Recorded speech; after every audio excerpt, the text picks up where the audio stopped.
Loved the film. Ty already knows. I've talked about this with you.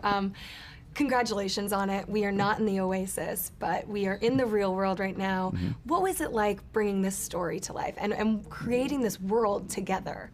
It was so far out of my comfort zone, I can't even tell you.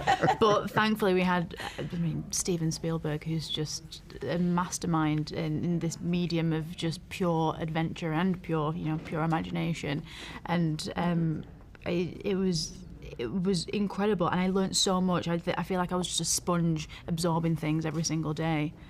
Yeah, I mean, I think it's, even Olivia and I were both talking about how shocked we were just when we first saw the film, because even though we were there every day, mm-hmm. In production, and we saw some of the concepts and stepped into some of the environments in virtual reality that we would be walking around in the Oasis, all of that stuff for 2 years.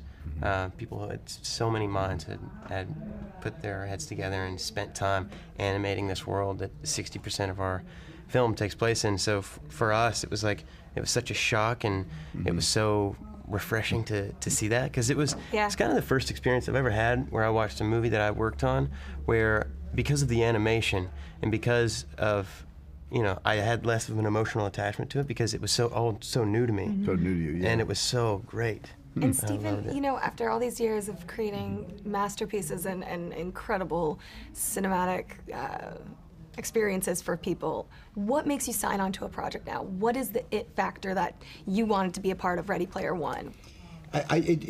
Everything that I've done as a director, I have done against my will. Because will is very dangerous. Will means you've got to think about it a lot. You got to use your head. You got to measure. Is this a sensible decision for me right now? Is it too similar to the last thing I directed?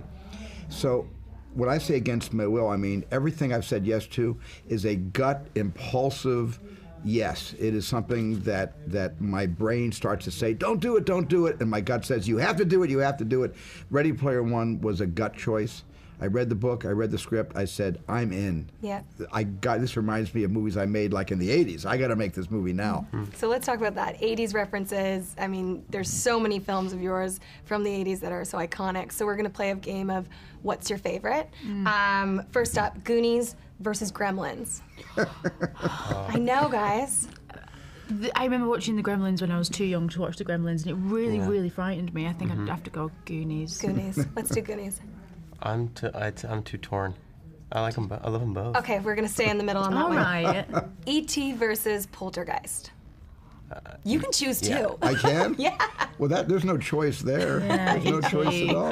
Come on, the little guy. I know. You guys, do you have a choice? E.T. is one of my all-time favorite movies. My initials are E.T., so I'm really? going with that. Elizabeth Trinier. Perfect. Yeah, there you go. Fun fact. Back to the Future or Raiders of the Lost Ark? That's hard. Raiders of the Lost Ark. That's hard. Back to the Future, Raiders of the Lost Ark. Well, I don't count. I made one, produced the other. I have to recuse myself. I know. Fair.